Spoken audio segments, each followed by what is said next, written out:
Hello, everyone. Welcome to the breakout session on extremism. My name is Paul Hayes. I'm the Director of Debate at the George Washington University, as well as the Director of the Lafayette Debates, which is a national debate competition sponsored by the Embassy of France, focusing this year on civil liberties, extremism, and religious radicalization. Today's breakout session is going to be a little different than most of the sessions at the conference, in that we're going to open this session with a student debate. The debaters will be Joseph Nelson and Bailey Fisher-Colombo from the George Washington University, after which we'll hear from our panelist, Dorle Hellmuth, on the question and topic of foreign fighter radicalization. We have this handheld mic that we're going to be using, so we're going to, or not handheld, this clip-on mic we're going to be using. We'll sort of be passing it around. We're going to ask the speakers to speak while sitting, which is a little different, but given the dimensions of the room, we think this is probably the best fit. So without further ado, I'll turn it over for the beginning of the program, a short debate as part of the Lafayette Debates on the topic of the impact of refugee policies of European states on extremism.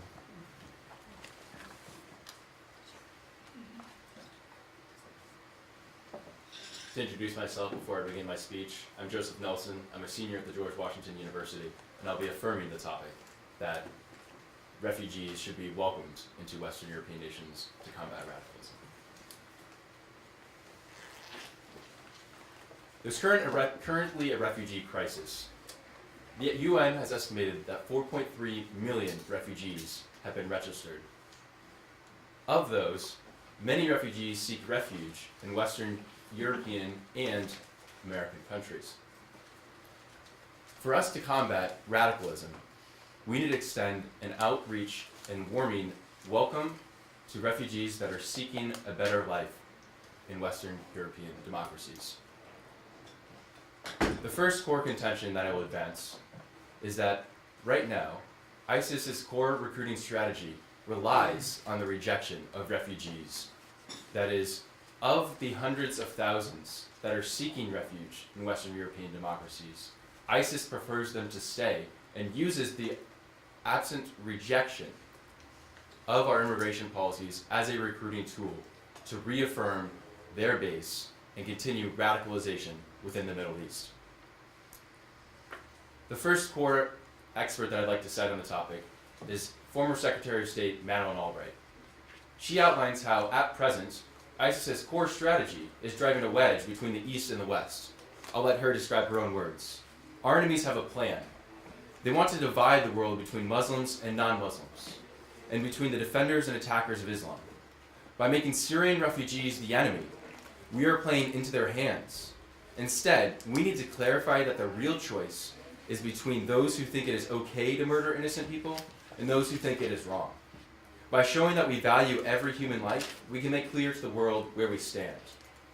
Now, it's not an insignificant number of refugees that are seeking refuge, of course, in Western European countries. Of the 123,000, just one has been rumored, or at least traced back, to having some kind of implication within an attack. In fact, approximately 60% of Syrian and Iraqi refugees, according to the United Nations, are fleeing ISIS territory. They have nowhere to go. Absent the United States and European countries welcoming refugees, ISIS will be able to turn refugees that seek a better life into recruits. They face no other alternative, as Craig, a senior political scientist at the RAND Institute, indicates. Right now, ISIS has recruited 4,000 Westerners to travel and fight in its ranks. By contrast, the terror motives, violence, management, corruption has been the prime motivation for 709,000 Syrians to flee the country. The proportions are clear. Those that are fleeing the country versus those that want to join ISIS are those that we need to welcome as refugees in Western European countries. A final core expert that I will call into question is Dr. Garnstein Ross, the senior fellow at the Defense of Democracies. In a congressional testimony, he says, IS believes that it can drive a wedge between Muslim populations in Europe and the rest of European society. It can protect itself as a protector of European Muslims, thus building its base of support across Europe. In order to combat ISIS's recruiting tactics, we need to affirm and welcome refugees into Western European countries. I yield for a 2-minute cross-examination. Historically, do proper assimilation policies and acts actually follow immigration influxes? The question is, Historically, so you claim that we will increase the immigration cap for European countries, and following that, they will be properly integrated into European society. But is this historically true? Yeah, Germany is a great example. They have one of the largest Muslim populations in Europe and have no risk, in fact, no history of any Muslim-motivated attack, as other countries are espousing improperly. Okay, and would you agree that should these populations not be assimilated properly in Europe, that they are more vulnerable targets to falling to extremism? That's the wrong way to phrase the question. It's either a refugee comes to Europe and has the chance to leave ISIS, or they're stuck in Syria, Iraq, other Middle Eastern territories where they're more likely to fall susceptible to ISIS recruiting tactics. And in Europe, they are completely free of any access to terrorist networks or to any influence of terrorist networks. Less than a world of your argument where they're not welcomed in Europe, yes.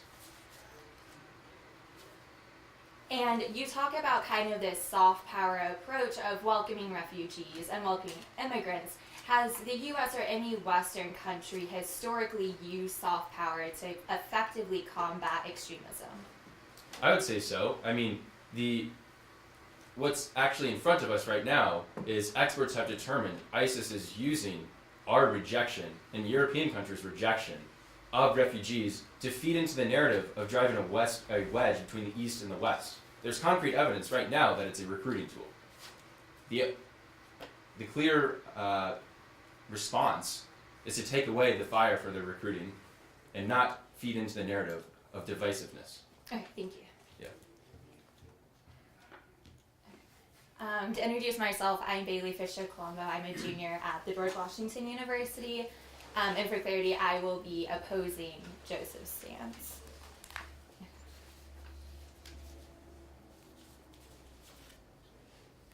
There is no single profile of a terrorist. Tor Borgo, in his book, The Root Causes of Terrorism. Unfortunately, the international community has no definitive link to why extremism perpetuates, but there are a few emerging patterns. Unfortunately, these patterns cannot be addressed properly through simple immigration to Europe, and that's what I want to explore today. The first pattern is that of how these terrorist networks actually operate on the ground. Ray Take from the Council of Foreign Affairs compares terrorist networks to business networks. They span geographically regardless of borders. They utilize communication now more than ever, and they occupy physical facilities. She describes these networks as sustaining these groups so they are not confined territorially or ideologically to a specific region. So even if you take citizens from the Middle East and put them in these European countries, they still have access to these networks. But will they actually access them if they have such a better life in Europe?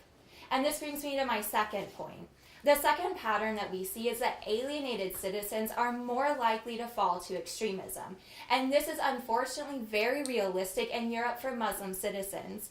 A 2015 congressional briefing on terrorism describes, although not the sole reason for radicalization, the failure to fully integrate Muslims into mainstream European society may make some Muslims in Europe more vulnerable to extremists.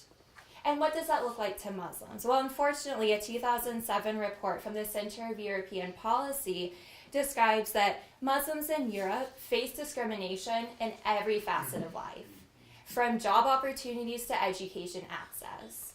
So without properly assimilating these Middle East citizens into Europe, they're alienated from society, and we see that realistically every day. The alienation is what inclines these citizens to reach out to extremist networks, which they have proper access to in Europe. So if you can't move people from the Middle East to a Western democracy, how do you engage with radicalism? Ed Hussein from the Council of Foreign Relations, and a congressional briefing from 2011, in addition to several testimonies from the Counter of Violent Extremism Summit last year, recommend engaging an alternative narrative. And this looks like interacting directly with the Middle East in a number of ways. They suggest financing clerics to be more present in mosque, and they support promoting literature that's not extreme. So to productively combat extremism, we're going to have to engage directly with the Middle East. And that is why increasing caps for immigrants to Europe is simply not a sufficient answer to address radicalism.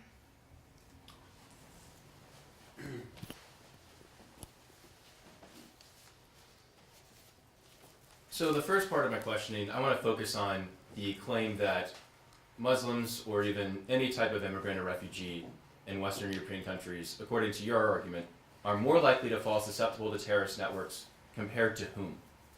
Yes. Compared to ISIS refugees that are already in Syria, or compared to others, Europeans within a country in which they've been accepted? Sure, so the two pieces of evidence that I cited actually extends to both, that when they are alienated from any society, specifically in Europe, they are still likely to reach out to these terrorist networks. Therefore, your claim of simply moving these people... Sorry to interject. The question isn't whether they will fall to terrorist networks. It's whether they are more comparatively, once in a European country, fall to a terrorist network against being in Syria, subject to non-stop propaganda from ISIS. Okay, sure. So the evidence doesn't compare those two. Okay, and then something else that I want to discuss is the question of the terrorist networks. So your evidence obviously is able to understand that terrorist networks exist and that they're a source for gaining information, correct? Yes. So intelligence experts, you're telling me, are able to monitor and understand these terrorist networks that exist in European countries. Even if not entirely, they're able to understand the existence of networks and follow them to the best of their ability. I think I'm a little unsure of your question, but... I guess what I'm getting at is, sure. The networks can be monitored when they're in European countries much better and more efficiently, right, than those in Syria or Iraq. I do not know, but the point of that evidence was to say that these networks expand geographically, so simply removing Middle East citizens from a certain region, it's not going to take away their access to these networks. Okay, and then the last bit here, the proposal that you say instead of accepting refugees, that is increasing non-promotional or increasing aid, why is that mutually exclusive with increasing caps? Couldn't a European nation both increase their caps and combat terrorism in that way? Because the most effective way to address the roots of extremism is to engage with it directly. You can move these citizens and ignore the problem, a temporary fix which the international society sees again and again, or you can focus those efforts in actually addressing the cause of Middle East extremism in the Middle East. Thanks. We will now hear a closing rebuttal from both speakers.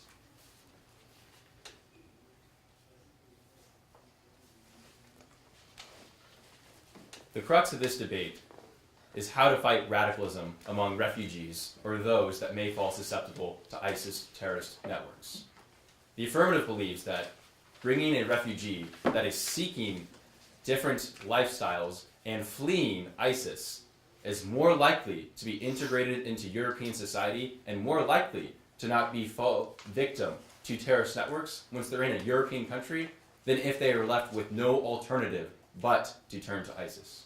The negative would have you believe that having someone in a European country means they're still susceptible to terrorist networks. That may be true, but on balance, we are better able to monitor those networks. We're better able to cut down access to the foreign populations that feed into the narratives. And we third, give them an out instead of falling victim to the same types of ISIS propaganda. For those reasons, and the need to fight the humanitarian crisis that we have afoot, I strongly urge you to think voting affirmative. Thank you.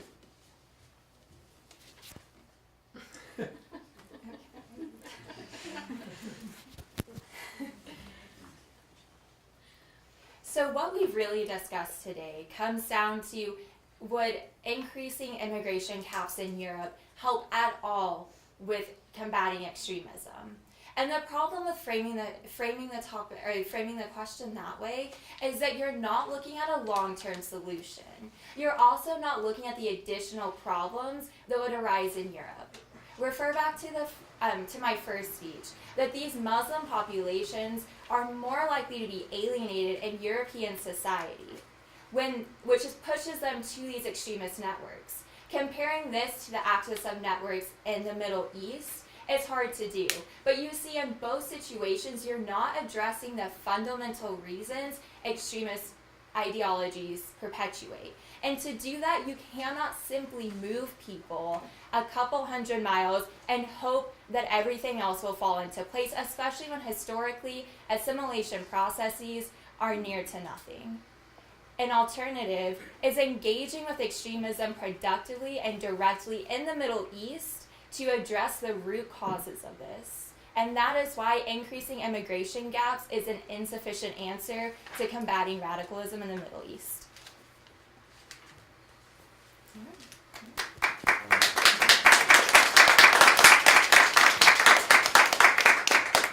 Great work, both of our debaters.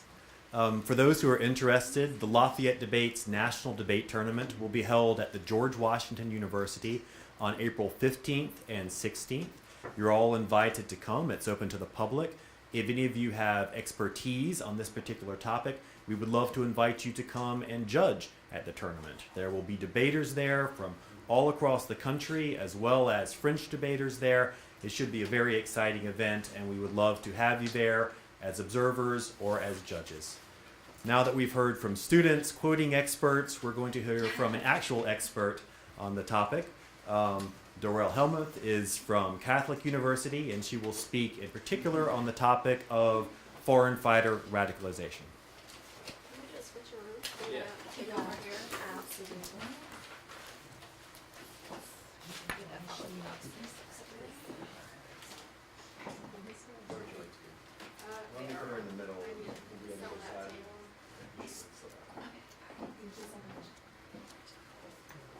Excuse me, what is the speaker's background? Let me get settled in here. Sure. I'll be talking about that. And thank you for that question. I was going to introduce myself as well. My name is Dorle Hellmuth. I'm assistant professor at Catholic University, where I teach classes on both undergrad and graduate classes on comparative politics, European politics, and also security-related topics. I just published a book, I'm going to have to mention that, with Penn Press. It's called Counterterrorism in the State. If anybody cares to learn more about counterterrorism decision-making in Western democracies. But that's a whole other topic. We're going to be turning to foreign fighter radicalization now. So I actually wrote a whole paper devoted to this topic and in preparation for this conference, and it was talking about both French and German foreign fighters, and I'm just going to focus on French foreign fighters today because I have limited time, not realizing that one of the panelists actually wouldn't make it, unfortunately. So I'm going to just focus on French foreign fighters. We can talk about German foreign fighters after in the Q&A if there are questions about that. So foreign fighter radicalization, it's not just about God, politics, or the economy, stupid, this title says.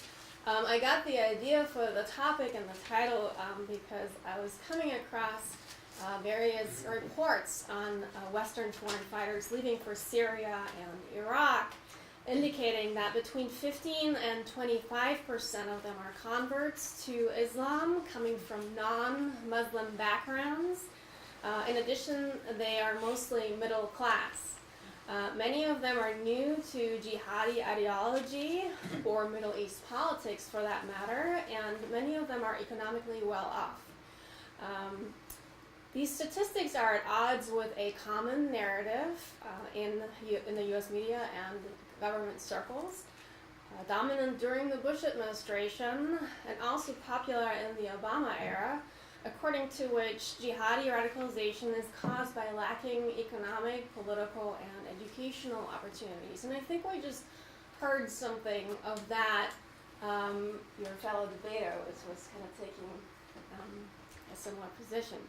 So according to this narrative, more economically disenfranchised and politically marginalized Muslims, for example, those in Europe, are more likely to resort to terrorism, whereas well-integrated, well-educated, and economically successful Muslims, like those in the United States, are unlikely to attack their homeland, as they're mainly occupied with their quest for the American dream.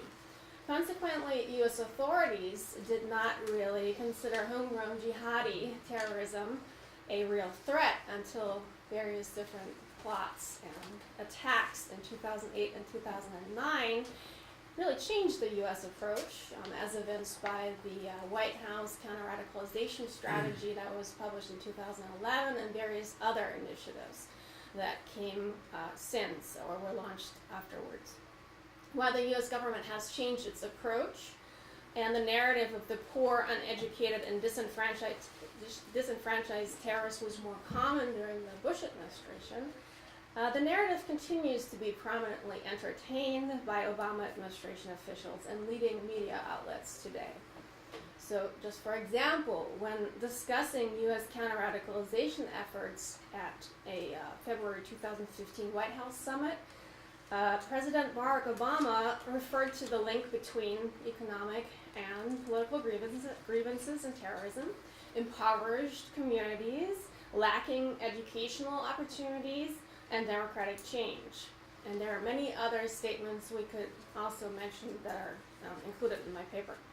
In the aftermath of the 2015 Paris attacks, the Washington Post and New York Times have consistently mentioned, for example, the high unemployment rate in Brussels' Molenbeek neighborhood, considered a breeding ground for violent extremism and home to various individuals suspected of involvement with the attacks in Paris in November.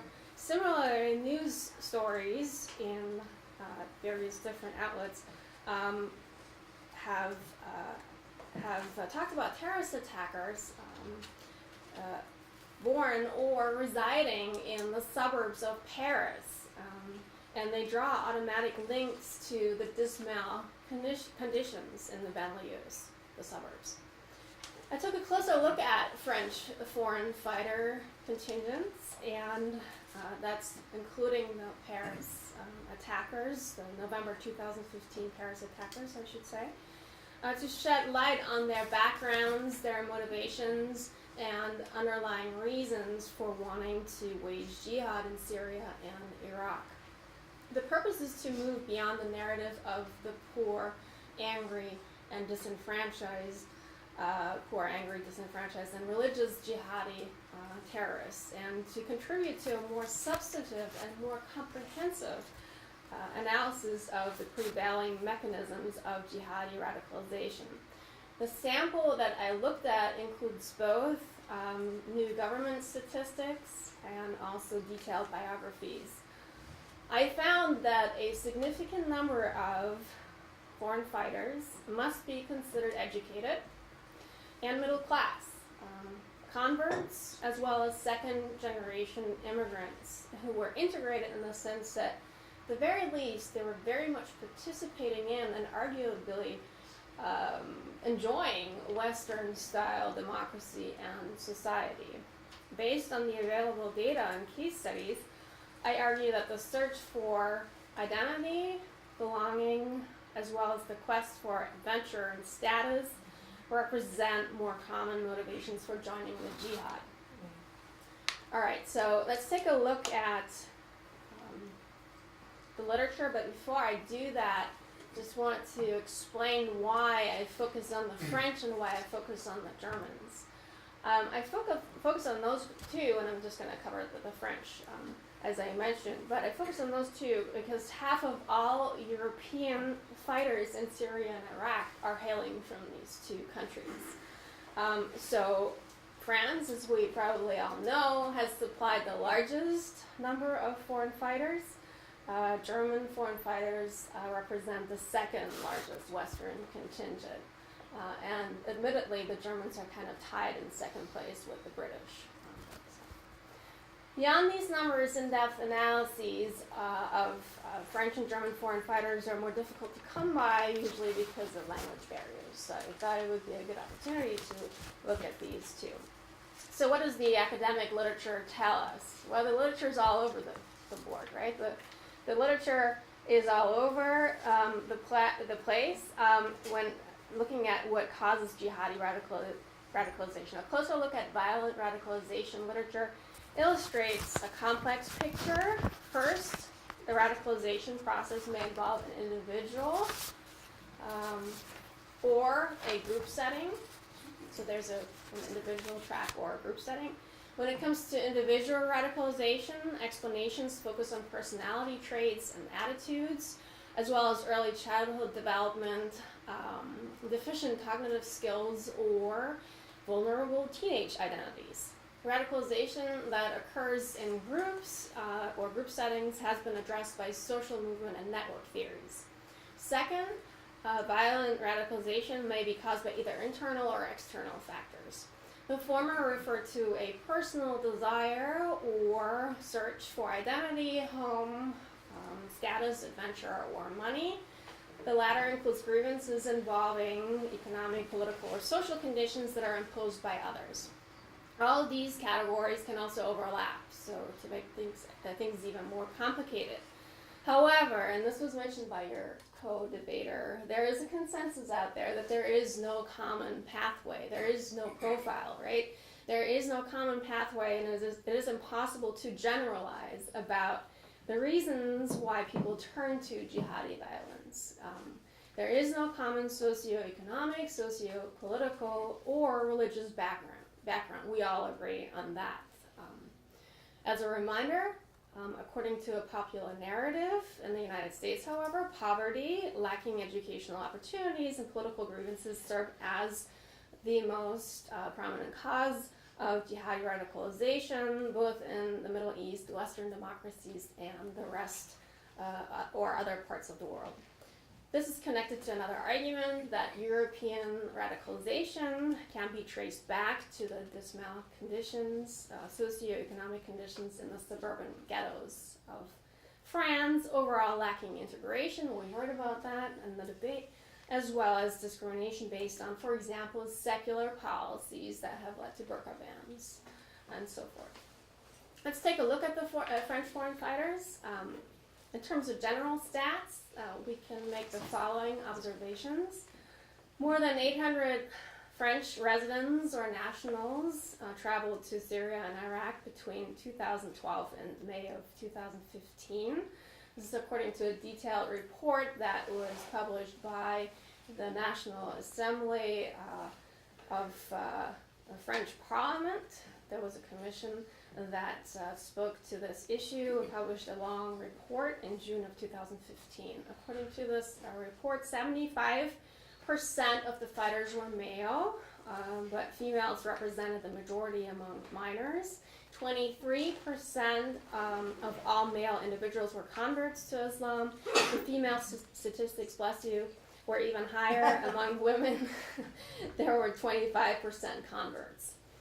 The commission further found, and this is of interest for our topic, that religion is little present in the radicalization process. Rather, and I quote, the jihadist discourse comes to fill a missing identity, much more than a desire for religion. Accordingly, the phenomenon of radicalization has nothing to do with religion, but everything with a sense of failure, experiencing a break with the environment, and a search for meaning and identity. There's real frustration, the feeling of not belonging to the national community while experiencing this crisis. They could cling to anything. It could be the army, it could be suicide, it could be a cult, it could be a drug. This perspective is widespread among French counterterrorism officials. One of the most prominent anti-terrorism judges in Paris, Marc Introvert, has thus commented on the lacking religious knowledge of French nationals returning from Syria these returning fighters do not even know the pillars of Islam. According to this judge, the vast majority of those who left in search of adventure, in search of fighting, revenge, or because they do not find their place in society. And only 10% left for religious beliefs, radical Islam. Religion is not the engine of this movement.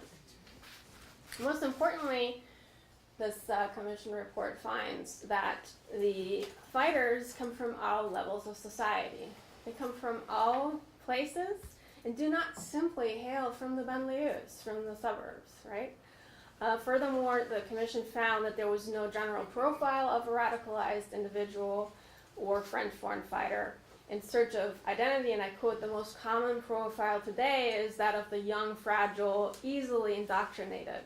The new phenomenon we're facing is that there is no longer only young offenders known to the police, but also young people from favorable backgrounds, social backgrounds, or the middle class, and those are not known to the police." So that is further substantiated by research of the Center for the Prevention of Sectarian Trends Linked to Islam. That's a French organization that works with the Interior Ministry that has been around since 2014 and has been conducting de-radicalization programs. According to the center, the average jihad candidate is young, not religious, and mostly middle class. Another study shows that 2/3 are from middle class families, also from the center. Likewise, David Thompson, a French journalist who has interviewed more than 100 ISIL fighters, has argued that French foreign fighters do not just come from the banlieues, but also come from the middle class. In other words, they come from all religious, cultural, and socioeconomic backgrounds. Some did not finish high school, others went to universities. Some were unemployed, others held steady jobs, some came with criminal histories, others never had a run-in with the police, some came from single-parent homes, others enjoyed a family life, right?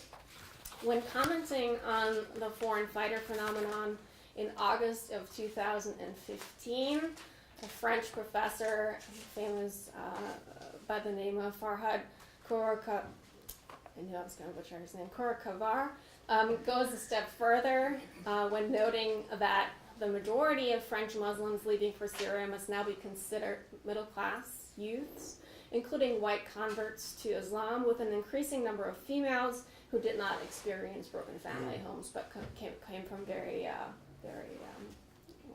what's considered normal backgrounds, not disenfranchised.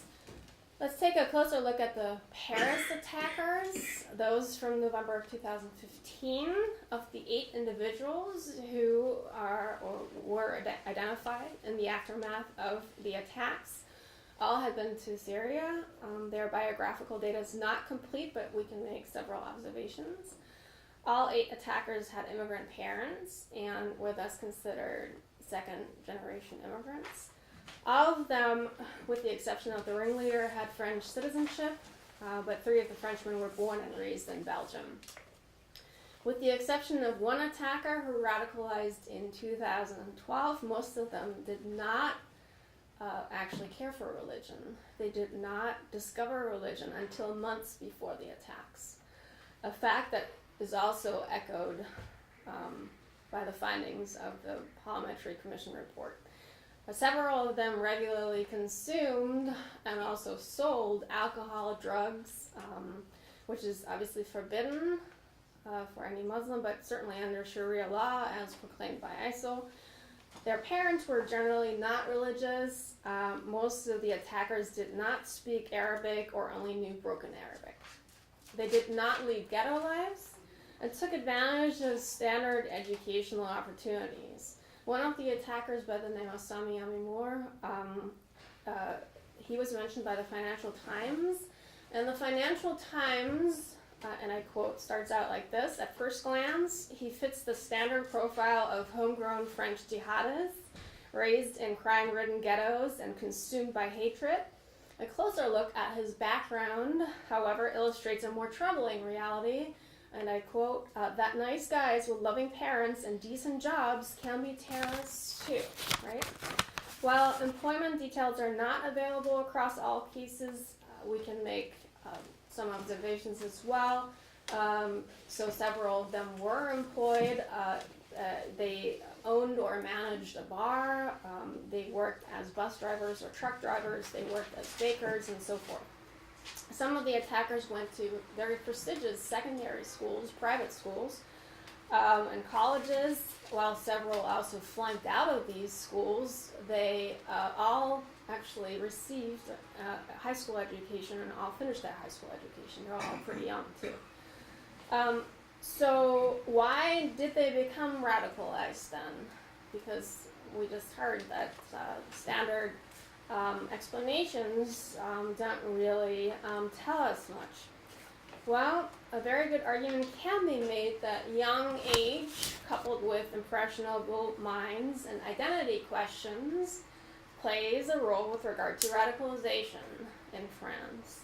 According to Olivier Roy, a French professor who's been researching this topic for a long time, almost all French jihadists belong to two categories.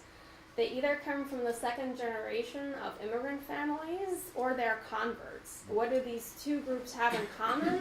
They break with their parents, or more specifically, they break with what their parents represent in terms of culture and religion. Why else would converts, Boy is asking, who have never suffered racism suddenly want to avenge the humiliation of Muslims or humiliation suffered by Muslims? It is not the radicalization of Islam, but the Islamization of radicalism. Yes. I love that. So, got one fan at least, right?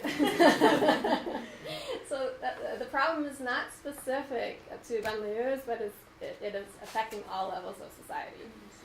We can furthermore note that many of France's foreign fighters, including the November Paris attackers, were second-generation immigrants, we've heard that, who were born and raised in France and Belgium, but at the same time also embodied their parents' culture. They only knew broken Arabic. They did not practice Islam until they became radicalized. But they also knew of, understood, and identified with traditions and perspectives that were different from mainstream Western society. They were torn between worlds and identities, their Western environment and that of their parents. In the midst of this personal struggle, the very black and white, violent Salafi interpretations offered clear answers, and the Islamic State a place of belonging and destiny, even and especially, actually also for women. Moreover, both converts and second-generation immigrants started identifying with Muslim causes, Syrians being persecuted by the Assad regime. This phenomenon is called group grievances. They are at the heart of this matter, and that is very nicely illustrated by Macaulay and Moskalenko, actually, who have done research on this. Furthermore, the loss of a parent due to death or divorce experienced by 3 of the attackers, or transferred to a different school experienced by 2 of the attackers, can result in the loss of social connections and routines, and a drastic break in a person's life and identity, opening him or her up to new social ties, new ideas, and new identities. This phenomenon is called unfreezing by Macaulay and Moskalenko, and further illustrates the importance of new social ties and networks for radicalization. New social ties also mattered for criminal backgrounds. Several of the attackers, 4 of them to be specific, fell in with the wrong crowd, social crowd, which is considered an important reason for why they became involved in petty crimes before leaving for Syria and Iraq. And those engaged in crimes, or those engaged in violent crimes especially, are obviously an attractive fit for militant Islam. Finally, many of the departures are about finding a fast track to status, a fast track to fame, as in the case of 3 of the attackers who were boasting and posting about their lives and experiences in Syria, Iraq on Facebook and other social media sites. Fast track that does not involve traditional and tedious educational routes or professional ones. Departures were also related to even more trivial reasons, such as finding adventure amidst boring daily routines. It's a nice break, right, from a boring life. Conclusion, in terms of concluding, in terms of my conclusion here, I want to state a few things and also talk about implications for the United States. So first and foremost, I think that my analysis shows that radicalization is not just about religion or politics or economics or economic prospects, educational prospects, or lack thereof. Many young individuals are best described as rebels that happen to find the jihadi cause in search of identity, belonging, status, and adventure.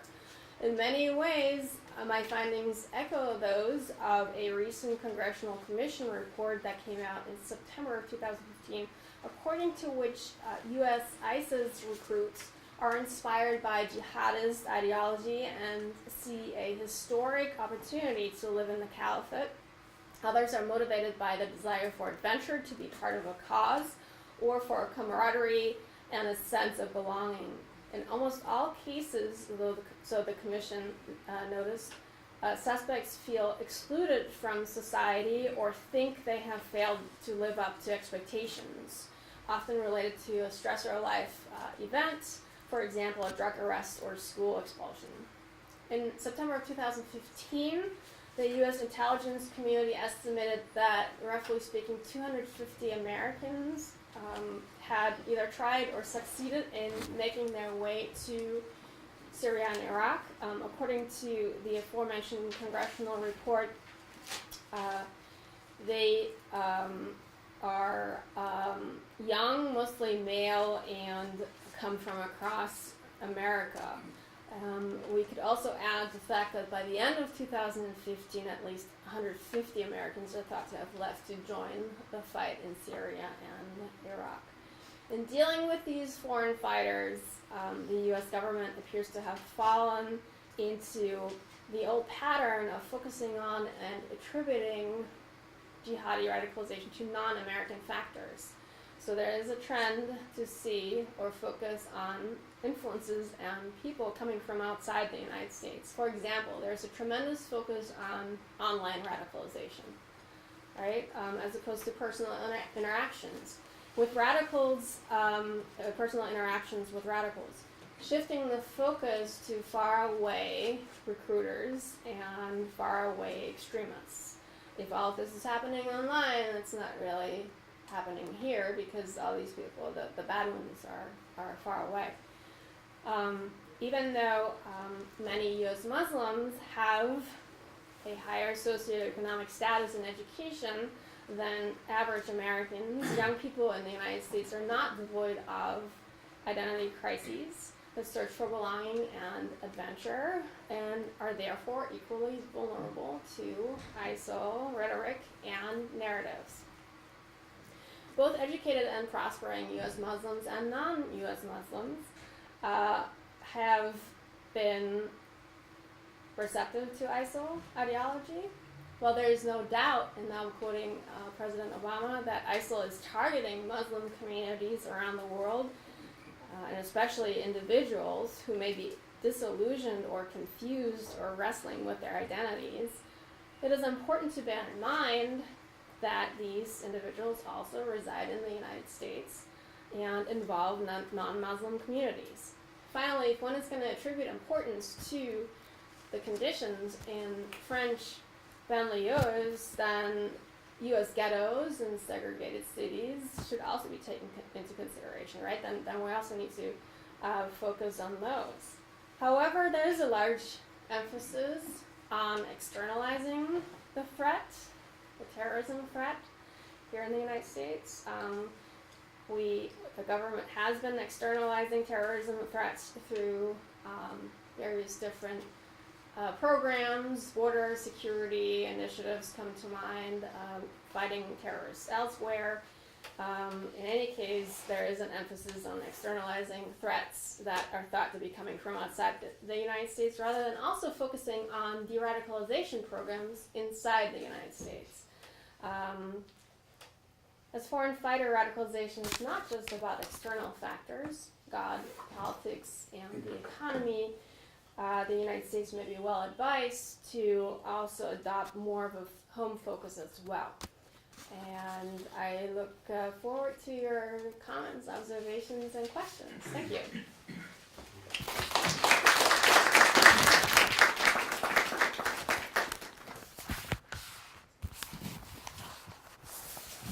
Thank you very much. Very inspiring. I have two questions. While looking at the literature, is there any particular link or overrepresentation of people of Wahhabi background, since it's called Salafi jihadism? And has anybody compared the profile of those people who fall for ISIS to the profile of anarchists or radical left wing, which we used to have last century, or inner city gangs? It's a great question. So with regard to the latter part, I am not aware of anybody looking at that. I actually happened to put together a terrorism typology, and I differentiated between 8 different kinds of terrorism, and I found similarities between anarchists and left-wing terrorists and traditionalists, I call them. So those would be considered jihadi terrorists. And I was going to look into that some more because they have similar objectives in the sense that they reject the overall system, right? They want to get rid of the existing system and political system and social system, and they want to replace it with something else. And I was going to look into that some more, but I haven't seen anything, which is why I have been stalling, tending to other work. But I think that we're onto something there. So that would be an important comparison to make. And in terms of focusing on Salafi backgrounds, I haven't seen anything in American literature, but I know that in Europe there's a huge focus on Salafi backgrounds because that is the main threat. And I mean, government reports in Germany and in Britain and France, those are the 3 countries I'm focusing on, they only refer to Salafi, the violent Salafis, right? So they're concerned with that. And so the school of the sociologists, I mentioned one of them, Roy. I would venture that they actually focus on Salafi terrorists more so than others. Sorry. No. Hi, my name is Paulette Lee. Well, as you know, I really liked your statement. That was great. The Islamization of radicalism and not the opposite.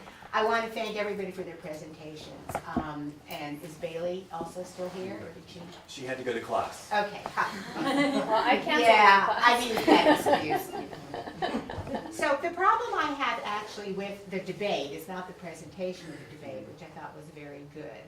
But I thought that the way the question was phrased really brings up the crux of the issue, or the proposal, the way it was phrased. Because it seemed to me that it assumed that refugees, because they came from Muslim countries, or may in fact have been Muslim, were ergo more susceptible to radicalization. And that, I think this is a very dangerous kind of morass to wade into, okay? And that it reminded me, for example, of the Japanese internment, okay, where the Japanese were believed by virtue of their cultural profile, shall we say, that they would be sympathetic with the enemy. When in fact it was found, studies were done later, that, and I can't cite them, I'm really terrible on that, but I do know that there were studies that showed, in fact, that wasn't true. Secondly, the vast majority of Muslims from anywhere are not terrorists. And the gentleman's point about the gangs, the inner city gangs, my question dealt with the fact that at least 2/3, if not more, of terrorist activities in the United States, of mass shootings and so forth, are caused by white Christian males. So my question was going to be, not should we build a wall against them and prevent them from attacking. Got a wall with a door, right? Yeah, that's right. Just an exit, you know. But rather that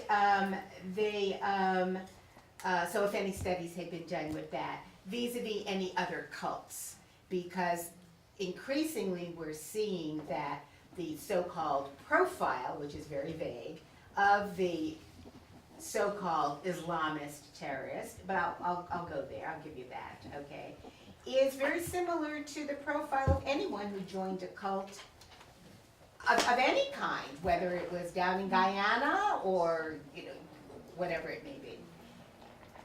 Okay, I'm supposed to have a question, right? I think that But what do you think of what I said? I think That's always the go-to. I agree with you on many counts, but in terms of comparing right-wing terrorists in the United States and jihadi terrorists in the United States, the New America Foundation has done a really nice job in tracking terrorist attacks and plots in the United States, and actually has been alerting us to the fact that most terrorist attacks and most casualties after 9/11 that have occurred in the United States have been due to right-wing terrorists and not the jihadists. Right, that's what I said. It was, I think, Exactly. at least 66%, at Right. least 2/3. Right. But they have a very nice website and dedicated to all of this, and so some of these policy, it's a think tank. Some of these policy outlets and academics are paying attention to that, and there are obviously similarities that we can draw, as I mentioned before, between those two groupings, just based on their objectives. So. Did you have a question? I mean, no, there's, Yeah, there was something directed to you. yeah, right? yeah. Okay. So the question of whether the debate framing was problematic, you'll recall that your argument was actually a part of the way I introduced the speech, in that the UN has found of 123,000 refugees that sought specific safety within specific Western European democracies, just one was implicated to have any sort of tie to a previous attack. So I mean, a fraction of a percent. Right. So I guess what I'm saying is the proposition you put forward was just as much part of my argument to dissuade anyone from believing that refugees are the root cause of the problem. Yeah, and just in terms of my own research here, I focused so much on France as part of my talk, but I also looked at German foreign fighters, and I looked at those German foreign fighters that are most prominent in the sense that they either became suicide bombers in Iraq or Syria, or took prominent positions with ISIL, or they returned to Germany and were then arrested and convicted because they were members of ISIL or because they were engaged in murder or what have you. And so when I was looking at these, I'm just looking at 10 of these foreign fighters, which is obviously a very small number. It's not representative. But the majority of these people don't have an immigrant background. I mean, they look like us, and they just decided one day that they were going to join the jihad. Obviously not one day, but radicalization processes are not taking very long here. On average, 1.5 years. And these are young people, and they have no immigrant background. They don't have that Muslim background at all. So we're seeing that trend. I think the German government also came out with a report talking about just that, the high numbers of converts. And sure, there's going to be those with immigrant backgrounds, but that's really not the issue here. I don't think. What are the components of the French de-radicalization program? Like, how are they addressing it? So they got a really, really late start to all of this, right? So they really only started looking into de-radicalization in 2014. So they were almost equally late as the United States was. And I actually have done some work on that as well. there are some striking similarities between the two in that respect. So since 2014, basically since we've been seeing a variety of attacks involving French jihadists, I think the most prominent aspect of their de-radicalization would be a national phone hotline. So these have been introduced in a variety of countries in Europe, but also in Canada. These are basically help centers, right? So you can call in, and it's usually the family members, usually the moms or family members, relatives, that are concerned about one of their sons, daughters. That's a service that the French introduced starting in 2014. And as far as I know, the center that I was talking about, with this really long name, mouthful, is the only non-government center dealing with de-radicalization. It's the same approach, though. They talk to family members and they try and intervene. They launch these interventions, which is something they've been doing in Britain for over 10 years. Basically getting, close people who are close to the person becoming radicalized, and community leaders, and also law enforcement at times, but anyone that really matters in that person's life together for an intervention, trying to get that person off that track, right, and trying to reintegrate them, trying to reintegrate them and make them a member of society again, which I guess they still are, but not radical members. And so we're going back to the cults, right? That's something that's also done for members of cults, right? That leave the cult. In any case, are we losing? Oh, this covered up. Yeah. So the phone hotline, the center that is working together with the Interior Ministry, and apart from that, we're looking at prisons as well in France. So in French prisons, we're increasing the number of imams, right, that can actually be there for Muslim inmates, and we've also started isolating jihadists from other prison inmates. For better or worse, right? That's a controversial approach because it could actually lead to more radicalization because it is associated with group polarization, right? Those that are isolated from the rest are going to intensify their beliefs and their ties, right? But that's what they've been trying and focusing on. Hi, I'm a question to you all. Do you see any difference between male and female radicalization in the men, women? It sounds like the women are coming later to the.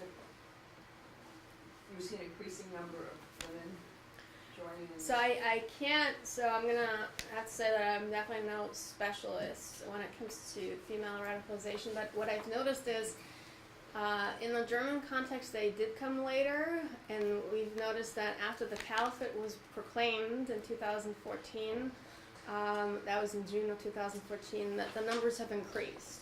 So basically, there is a greater number of women wanting to live in that utopia, wanting to find a home, be part of that community after the caliphate was proclaimed, in the sense that now we do have that Islamic State, and now we do have that place where people want to emigrate to, right? Emigrate from Germany. So that was the case with German women. In France, I think we've always noticed that there was a significant number of women. And in the French context, various different famous French sociologists, including Olivier Roy, which I also refer to him as part of my speech, they have drawn attention to the fact that this is basically, for women, it's been a way to emancipate themselves. Why? Well, because in that setting, the Islamic State, basically there are strict rules for both men and women. So basically things are going to become better for them. Men are subjected to the same rules that they are too. There's also that relationship that a lot of these women have with their fathers, authoritarian fathers, or maybe religious fathers, and they're just trying to go against that. They're basically trying to emancipate themselves from their dads, who were considered too strict and too authoritarian, and didn't really explain why any of this, any of these rules existed. So that's another approach to a French approach to explaining why we're seeing all these women. John Ingersoll. I was wondering if there's a definition of terrorist attack. For example, there was an attack yesterday in the U.S. Somebody, a Christian, I presume, killing certain number of people, but nobody called them terrorists. On the other hand, Exactly. I'm sorry? Exactly. But then in San Bernardino, the guy was considered to be a terrorist because there had some association with ISIS. So why we make a distinction? If I were involved in yesterday's shooting, I'd feel terrorized, no matter who the perpetrator was. It's not relevant. So why make this distinction in our country, in particular, between depending on the attacker? One case is a normal event, the other is a terrorist attack. What's the origin of that? Or how can go around to eliminate the distinction? Because to me, either attack is a terrorist attack, no matter what the perpetrator, the affiliation was. I think that's a very important question, and I don't think it comes with any easy answers. So to me, a terrorist attack is when terrorists are, so first of all, in terms of definitions, so when terrorists are looking to terrorize, right, they're looking to create fear, but they're targeting civilians or non-combatants, and they are in pursuit of certain political objectives. So there is the fear factor, there is political objectives, terrorism is inherently political, and civilian casualties. And yes, we do have to question and wonder why a lot of right-wing attacks are not called terrorist attacks, right? They're just referred to as shootings or killings, or it's a crazy person going out, right, on a rampage. And so you have to make that, you have to start wondering, and I've been discussing this in my classes. I think, so I'm only going to give you my hunch because I haven't looked into this more, but I think it has maybe something to do with this notion that, terrorism is something that comes from outside the country, right? Terrorism is something that is foreign and is, the bad guys, the evil guys are outside the country. They come here and they do bad things. But so if we're going to call right-wing acts of political violence terrorism, which we often don't do, then we're going to include a lot of Americans. I'm sorry? We do that. We never do. I don't think we ever do. Yes, we do that. I don't know why you say we don't. We What do is the occasionally. We do occasionally. But so most of the time, okay, so in any case, so I think it would just involve or include more Americans, right? So more full-blown Americans would be affected by this label, whereas when it comes to jihadi terrorism, we can make the claim that, it's coming from outside the United States. This is something that is not inherent to, or is something that didn't, originate here, or didn't come from here, because we do make that distinction a lot, the foreign and domestic distinction. Thank you. Ladies first. Hi. So I wanted to ask you, we haven't been able to stop juvenile crime. We haven't been able to stop mass shootings. What is our success rate going to be with radicalization at all? I'm sorry? Like, we haven't been able to stop juvenile crime. We haven't been able to stop mass shootings. How are we going to stop radicalization? If anybody tells you they know the answer to this question, they're lying. So in the United States, the focus has been threefold, right? So as part of our strategy, we've been studying the issue a lot. We've been doing this since 2011. We've been trying to become experts on what leads to radicalization, what makes people, turn to violent jihad. We have also been trying to engage Muslim communities. We've been trying to set up all sorts of initiatives, engaging them, talking to them, communicating with them, trying to foster trust, I guess, and facilitate collaboration? Should there be an issue? And the third thing has been, or supposedly the third thing was going to be a counter narrative. We haven't really succeeded in doing any of that. The counter narrative has not actually been forthcoming. So that's what we set out to do in the United States. That's broadly speaking our approach here. So I think the counter narrative is very important. We never hear from those who maybe returned, and we never hear the stories of those who came back from Syria and Iraq or changed their mind last minute and I don't know, became different people, I guess. I think those stories could be highlighted as part of a narrative, for instance, right? There's many ways to create a narrative, but we haven't done any of that. I think that would be important to do. As you can hear, we're near the end of the session, so maybe just one more question. Hi, my name is Jamal Jefferson. I'm a grad student from the University of Baltimore.